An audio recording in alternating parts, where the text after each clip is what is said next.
सुप्रभात प्यारे बच्चों, मैं सुस्लादी नाकेश करजगी ऑर्किड स्कूल तथा परिवार की तरफ से आज की इस ऑनलाइन प्रणाली तासिका में आपका सहर्ष स्वागत करती हूँ। आशा करती हूँ कि आप सब लोग अपने अपने घरों में स्वस्थ और तंदुरुस्त होंगे। आज मैं आपके सामने व्याकरण के अंतर्गत संज्ञा यह घटक लेकर उपस्थित हुई हूँ। संज्ञा यानी कि क्या, या संज्ञा का अर्थ क्या है, यह जानने के लिए सबसे पहले हमें संज्ञा की परिभाषा यानी कि संज्ञा की व्याख्या जानना आवश्यक है। संज्ञा की परिभाषा किसी व्यक्ति, वस्तु, स्थान, जाति या गुण का नाम बताने वाले शब्दों को संज्ञा कहते हैं। देखिए, आज हम हमारे आसपास अनेक व्यक्तियों को देखते हैं, परंतु उन व्यक्तियों को हम किसी विशिष्ट नाम से जानते हैं। जैसे कि मेरा नाम अनुजा है, वैसे ही आपका नाम क्या होगा बताइए। सही बात है, आपका जो भी नाम है वह आपकी पहचान है।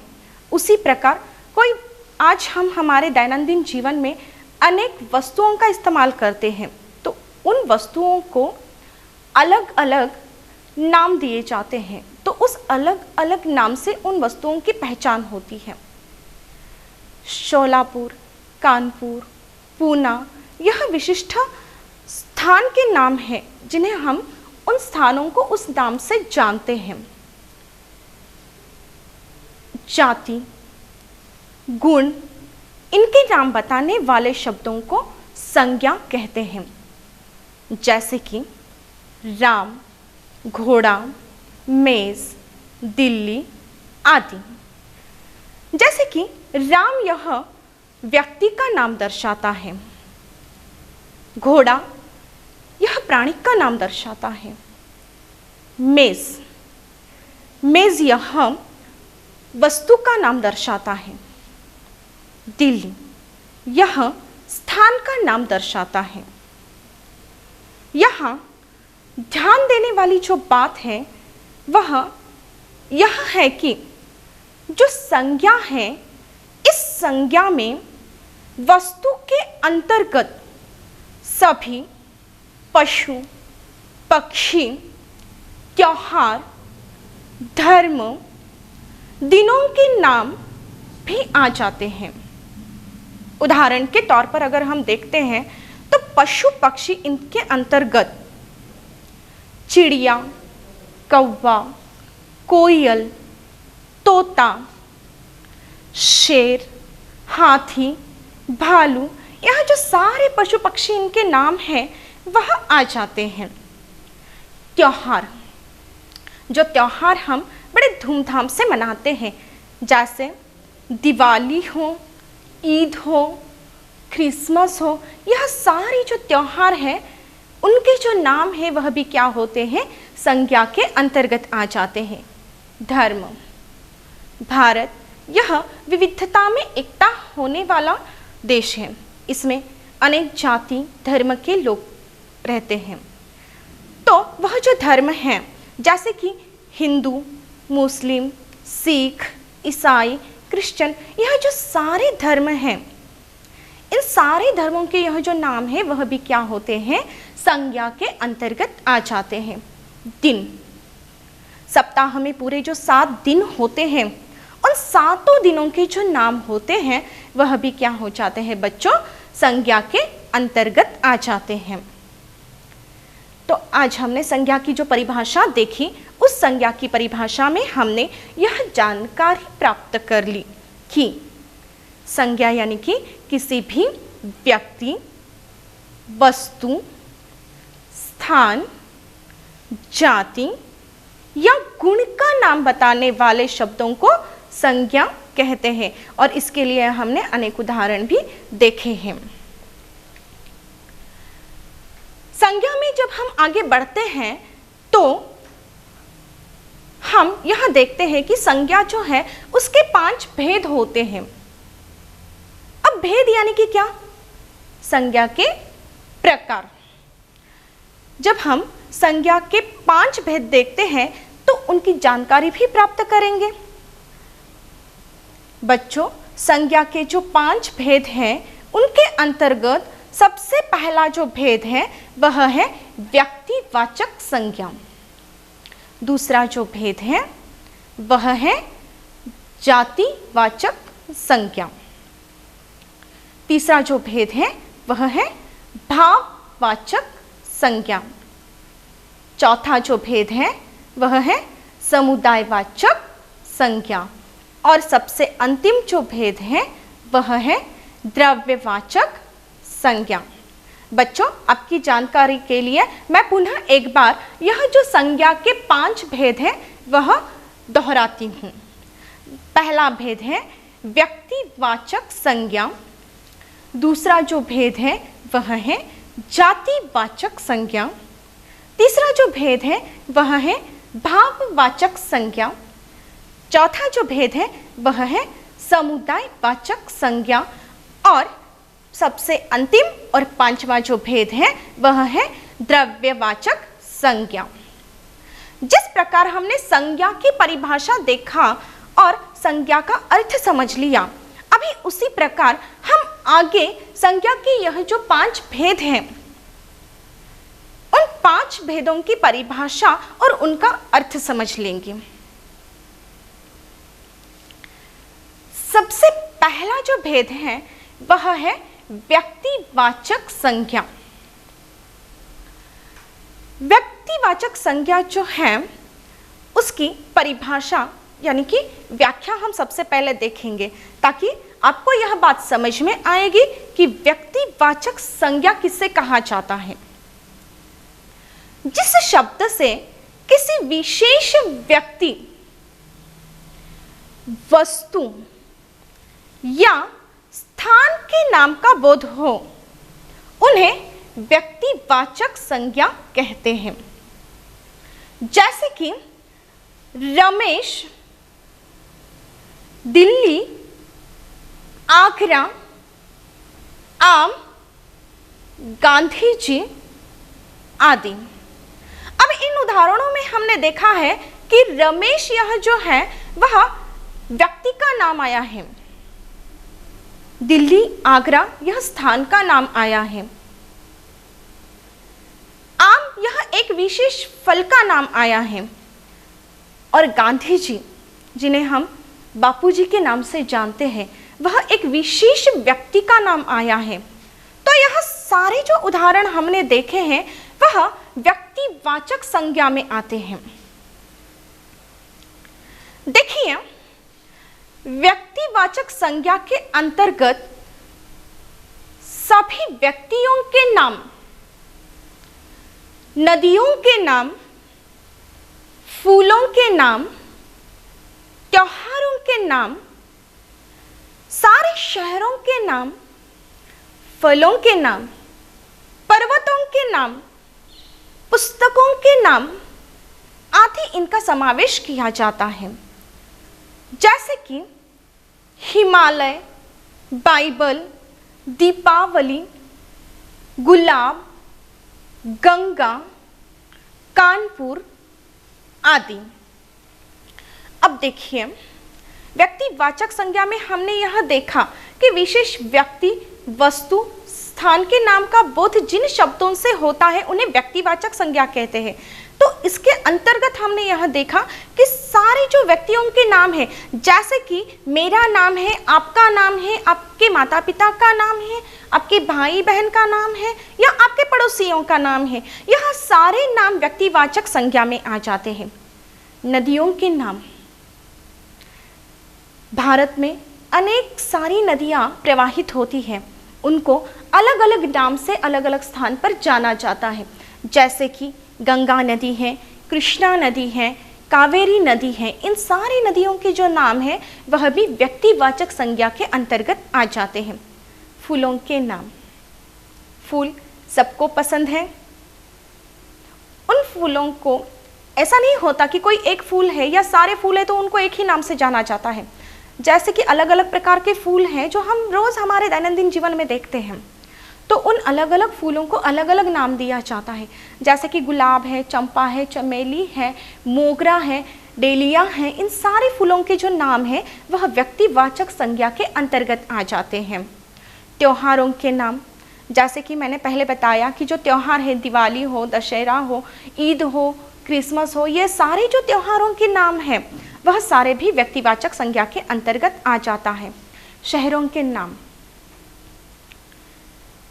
भारत ही नहीं पूरा विश्व यह काफ़ी विस्तारित है और इस पूरे विश्व में अलग अलग स्थानों को अलग अलग नाम से जाना जाता है। जैसे कि देश हो, अलग अलग देशों की पहचान होती है। जैसे कि उदाहरण के तौर पर अगर हम देखते हैं, हमारे भारत देश में विविध प्रांत हैं, जैसे कि महाराष्ट्र है। उस महाराष्ट्र में अगर हम देखते हैं तो मुंबई हो, शोलापुर हो, गोवा हो, ऐसे अलग अलग विविध शहर हैं। इन शहरों को जो नाम दिए गए हैं, जैसे कि पूना हो, शोलापुर हो, मुंबई हो, उन शहरों के नामों का समावेश भी व्यक्तिवाचक संज्ञा में किया जाता है। फलों के नाम, जिस प्रकार फूल सबको पसंद है, फूलों को देखने के बाद हम उनकी ओर आकर्षित हो जाते हैं, उसी प्रकार जो फल है उनको देखने के बाद हम उनको खाने के लिए हमारा जी ललचाता है। तो उन फलों के जो नाम है, जैसे कि केला हो, आम हो, पपाई हो, तो इन फलों के सारे नामों का समावेश भी व्यक्तिवाचक संज्ञा में किया जाता है। पर्वतों के नाम, जैसे कि भारत यह बहुत बड़ा देश है, तो भारत में हिमालय पर्वत हो, आरोह पर्वत हो, अरवली पर्वत हो, इन सारे पर्वतों के नाम जो है वह भी व्यक्तिवाचक संज्ञा में समाविष्ट किए जाते हैं। पुस्तकों के नाम, व्यक्तिवाचक संज्ञा अगर हम देखते हैं तो हम आज जो विविध पुस्तक पढ़ते हैं, जैसे कि आपकी कक्षा के लिए वसंत भाग 1 या वसंत भाग 2 पढ़ते हो, तो इन पुस्तकों के नाम, हम गीता पढ़ते हैं, रामायण पढ़ते हैं, कुरान पढ़ते हैं, बाइबल पढ़ते हैं, इन सारे पुस्तकों के नाम जो है वह भी क्या होते हैं, व्यक्तिवाचक संज्ञा में आते हैं। अर्थात अगर सारांश हम देखते हैं तो जिन शब्दों से किसी विशेष व्यक्ति, वस्तु या स्थान के नाम का बोध होता है, वह सारे शब्द जो है वह व्यक्तिवाचक संज्ञा में आ जाते हैं। दूसरा जो भेद है या दूसरा जो प्रकार है वह है जातिवाचक संज्ञा। अब जातिवाचक संज्ञा की परिभाषा या व्याख्या इस प्रकार से है, जातिवाचक संज्ञा से हमें किसी जाति का पता चलता है। पुनः एक बार मैं यह परिभाषा दोहराती हूं, जातिवाचक संज्ञा से हमें किसी जाति का पता चलता है। उदाहरण जैसे बच्चे, पुस्तक, पशु, फूल आदि। अब देखिए, अगर हम कहें मुझे फल पसंद है, इस वाक्य में फल यह क्या है, संज्ञा है। फल क्या है, संज्ञा शब्द है। और अगर मैं दूसरा वाक्य यह कहूं कि मुझे केला पसंद है, अब दूसरे वाक्य में केला यह शब्द क्या है, संज्ञा शब्द है। पहले वाक्य में फल और दूसरे वाक्य में केला, यह दोनों क्या है, संज्ञा शब्द है। परंतु संज्ञा शब्द में यह कौन से प्रकार में आते हैं, यह हम देखेंगे अभी। जैसे कि देखिए, मुझे केला पसंद है, इस वाक्य में केला यह क्या करता है, एक विशिष्ट फल का नाम हमें दर्शाता है या उसका बोध कराता है, इसीलिए केला यह क्या हो गया, व्यक्तिवाचक संज्ञा हो गया। परंतु अगर हम पहले वाक्य की ओर देखते हैं तो यह जो पहला वाक्य है वह इस प्रकार से है कि मुझे फल पसंद है। अब इस वाक्य में यह बताया गया है कि मुझे फल पसंद है, परंतु कौन सा फल पसंद है इसका ज्ञान होता है क्या हमें, नहीं, हमें सिर्फ इस वाक्य में यह बोध होता है कि मुझे फल पसंद है। तो वह फल कौन सा भी हो सकता है, जैसे केला हो सकता है, आम हो सकता है, पपैया हो सकता है, कोई भी फल हो सकता है। तो यहाँ पर फल, यह जो शब्द है वह क्या करता है, फल इस जाति का बोध कराता है। इसीलिए फल यह शब्द क्या हो गया, जातिवाचक संज्ञा हो गया। अब देखिए, उदाहरण के तौर पर हमने यह देखा कि बच्चे, पुस्तक, पशु, फूल आदि यह जो शब्द है वह जातिवाचक संज्ञा में आ जाते हैं। एक छोटा सा मैं आपको उदाहरण देती हूं। आप सब लोग कक्षा में आकर पढ़ाई करते हो, ठीक है, अध्यापक आपको पढ़ाती है। अगर एक ही बच्चा है तो वह किसी जाति का प्रतिनिधित्व करता है क्या? नहीं। परंतु जब सारे बच्चे आकर स्कूल में पढ़ते हैं तो वह बच्चे क्या हो गए, जातिवाचक संज्ञा शब्दों का बोध कराते हैं। समझ में आया? ठीक है, आगे बढ़ते हैं। तीसरा भेद जो है वह है भाववाचक संज्ञा। भाववाचक संज्ञा जो है उसकी जो परिभाषा है वह परिभाषा इस प्रकार से आती है कि जिन शब्दों से हमें किसी व्यक्ति या वस्तु के गुण, दोष यानी कि उसकी जो दशा है उसके विषय में और किसी के मन के भावों के बारे में पता चले, उन्हें क्या कहा जाता है, भाववाचक संज्ञा कहा जाता है। वापस पुनः एक बार भाववाचक संज्ञा की परिभाषा ध्यान से सुनिए। जिन शब्दों से हमें किसी व्यक्ति या वस्तु के गुण, दोष यानी कि उसकी दशा के विषय में और किसी के मन के भावों के बारे में पता चले, उन्हें भाववाचक संज्ञा कहते हैं। उदाहरण के तौर पर मिठास, कड़वाहट, वीरता, ईमानदारी, खुशी, दुख, बचपन, बुढ़ापा आदि का समावेश किया जाता है। अब देखिए, जो व्यक्ति होता है या कोई वस्तु होती है वह पूर्ण से या पूर्णतः परिपूर्ण नहीं होती है। उसमें जितने अच्छे गुण होते हैं वैसे ही कुछ बुरे गुण भी होते हैं। जैसे कि कहा जाता है, अच्छाई और बुराई एक ही सिक्के के दो पहलू हैं। इंसान के अंदर या व्यक्ति के अंदर अच्छे और बुरे दोनों गुणों का समावेश होता है। कोई व्यक्ति ऐसा नहीं होता है कि वो पूर्ण रूप से अच्छा ही है और कोई व्यक्ति ऐसा ही नहीं होता है कि वो पूर्णतः से बुराई है। ठीक उसी प्रकार कोई वस्तु होती है तो उसके कुछ हमें फायदे भी होते हैं या कुछ नुकसान भी होते हैं, यानी कि उसके अंदर अच्छे गुण भी होते हैं और बुरे गुण भी मौजूद होते हैं। जो इंसान होता है या वस्तु होती है उसकी जो दशा होती है या अवस्था होती है वह भी दर्शाने वाले जो शब्द होते हैं वह भी भाववाचक संज्ञा में आ जाते हैं।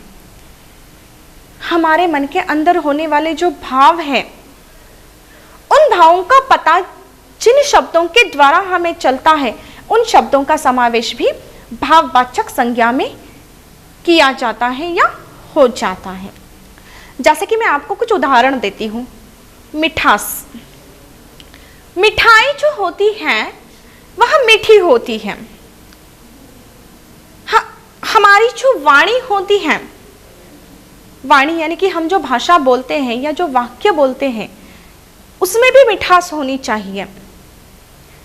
अगर मैं आपसे बात करती हूँ तो आदरपूर्वक आपसे बात करती हूँ तो मेरी बात में क्या हो गई, मिठास हो गई। अगर मैं मैं हमेशा आपको डांटती रहूंगी तो उसमें मिठास होगी नहीं, उसमें क्या होगी, कड़वाहट होगी। तो हमारे अंदर होने वाला यह जो गुण है, या मिठाई के अंदर होने वाला जो गुण है कि मीठापन या मिठास, वह क्या हो जाता है, भाववाचक संज्ञा के अंदर आ जाता है। कड़वाहट, करेला पता है सबको, मिठाई काफी मनपसंद आप खाते हो, बहुत आस्वाद लेकर उस मिठाई को खाते हो। उसी प्रकार कोई कड़वी दवाई हो या करेला हो, उसे आप उतने रस से खा लेते हो नहीं। क्यों? क्योंकि उसके अंदर कौन सा गुण है, कड़वाहट, और इस कड़वाहट के कारण आप उसे नहीं खा पाते हो या उसका आस्वाद नहीं लेते हो। तो यह जो कड़वाहट शब्द है वह भी क्या होता है, भाववाचक संज्ञा के अंतर्गत आ जाता है। वीरता, वीरता देखिए, आज के दौर का अगर हम ज्वलंत उदाहरण लेते हैं तो भारत और चीन युद्ध हो रहा है। तो भारत की जो सीमा है, उस सीमा पर हमारे जो भारतीय सैनिक हैं वह काफी वीरता के साथ युद्ध कर रहे हैं। कारगिल युद्ध जो हुआ उसमें भी हमारे भारतीय सैनिकों ने बहुत ही वीरता के साथ युद्ध किया और यह युद्ध जीता। तो यह जो वीरता है यह हमारे अंदर होने वाला गुण है, यह भाववाचक संज्ञा के अंतर्गत आ जाता है। ईमानदारी, प्रत्येक व्यक्ति को अपने देश के प्रति, अपने कार्य के प्रति, अपने हर रिश्ते के प्रति ईमानदार रहना चाहिए। यह हमारे अंदर होने वाला एक अच्छा गुण है। यह हमारे अंदर ही नहीं है तो प्राणी पशु पक्षियों के अंदर भी होता है। जैसे कि हम हमारे दैनंदिन जीवन में उदाहरण देखते हैं कि जो कुत्ता होता है वह काफी वफादार होता है, ईमानदार होता है। यह जो गुण है वह इंसान के साथ साथ प्राणियों के अंदर भी होते हैं। खुशी, दुख, यह हमारे भाव है। कुछ अच्छी घटनाएं घटती हैं तो हम खुश हो जाते हैं, कुछ बुरी घटनाएं घटती हैं तो हम दुखी हो जाते हैं। यह सारे भाव दर्शाने वाले जो शब्द हैं वह भाववाचक संज्ञा में आ जाते हैं। बचपन, बुढ़ापा, यह हमारी अवस्था या हमारी दशा को दर्शाते हैं। जन्म लेते ही हम बड़े नहीं होते हैं, हम बाल्यावस्था में होते हैं। फिर उसके बाद हमारा विकास और हमारी वृद्धि होती जाती है तो हम उसके अंतर्गत बाल्यावस्था, कुमारावस्था, किशोरावस्था, बुढ़ापा, यह सारी अवस्थाएं पार कर अंतिम अवस्था यानी कि बुढ़ापे तक हम पहुंच जाते हैं। तो यह सारी हमारी जो अवस्थाएं हैं या हमारी जो दशाएं हैं वह दर्शाने वाले जो भी सारे शब्द हैं वह भी क्या हो जाते हैं, भाववाचक संज्ञा के अंतर्गत आ जाते हैं। अब देखिए, मैं पुनः एक बार भाववाचक संज्ञा की जो परिभाषा है वह आपको बताती हूँ। जिन शब्दों से हमें किसी व्यक्ति या वस्तु के गुण, दोष यानी कि उसकी दशा के विषय में और किसी के मन के भावों के बारे में पता चले, उन्हें क्या कहा जाता है, भाववाचक संज्ञा कहा जाता है। अगला जो भेद है चौथा, वह है समूहवाचक संज्ञा। समूहवाचक संज्ञा में अगर हम उसकी परिभाषा देखते हैं तो वह परिभाषा इस प्रकार से है कि जिन शब्दों से हमें किसी समूह का पता चले तो वह क्या हो जाता है, समूहवाचक संज्ञा शब्द कहलाता है। पुनः एक बार समूहवाचक संज्ञा की व्याख्या देखिए या परिभाषा देखिए, ध्यान से सुनिए बच्चों।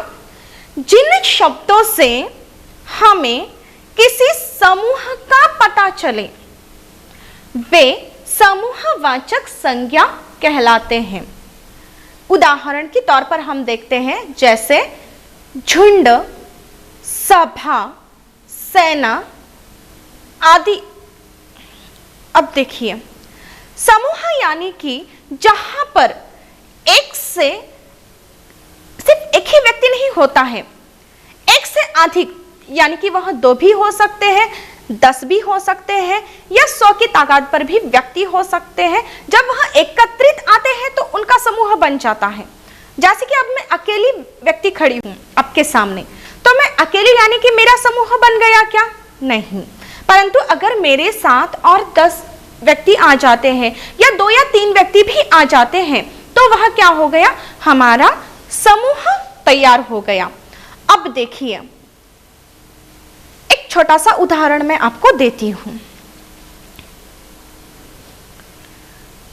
आप कक्षा में पढ़ने आ जाते हैं तो आप अकेले होते हैं तो आपका समूह बन गया नहीं, परंतु आपके साथ आपके जो सहपाठी है जब वह सारे एकत्रित आ जाएंगे, आप सब लोग एकत्रित आ जाओगे तो वह क्या हो गया, आप छात्रों का समूह हो गया। परंतु आप अकेले होंगे तो वह आपका समूह नहीं होगा। उदाहरण के तौर पर हमने देखा है झुंड। झुंड किसका होता है? जी हाँ, प्राणियों का, पशु पक्षियों का होता है। एक ही प्राणी आया तो उसका झुंड हो गया नहीं, परंतु अनेक प्राणी अगर एकत्रित आ गए तो उनका क्या हो गया, झुंड हो गया। सभा, किसी सभा का आयोजन किया जाता है, अगर उस सभा में एक ही व्यक्ति है तो वह सभा हो गई नहीं। अगर अनेक संख्या में लोग एकत्रित आते हैं तो उसे सभा कहा जाता है। जैसे कि प्रधानमंत्री का भाषण हो रहा है तो वह भाषण सुनने के लिए अनेक लोग एकत्रित आते हैं उस स्थान पर जहां पर वह भाषण होने वाला है।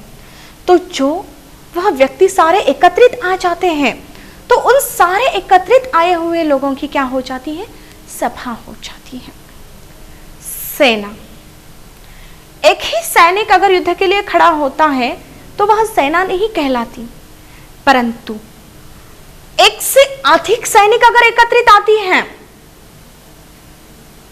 एक से अधिक सैनिक अगर एकत्रित आते हैं तो उनकी सेना तैयार हो जाती है। आज भारत की सीमा पर अनेक मात्रा में अनेक सैनिक एकत्रित होकर तैनात हैं हमारी सुरक्षा के लिए। वह वहां युद्ध कर रहे हैं, इसलिए आज हम खुली सांस ले रहे हैं, इतनी स्वतंत्रता से एक दूसरे के साथ बात कर रहे हैं। किसके कारण है ये? हमारी भारतीय सेना के कारण है।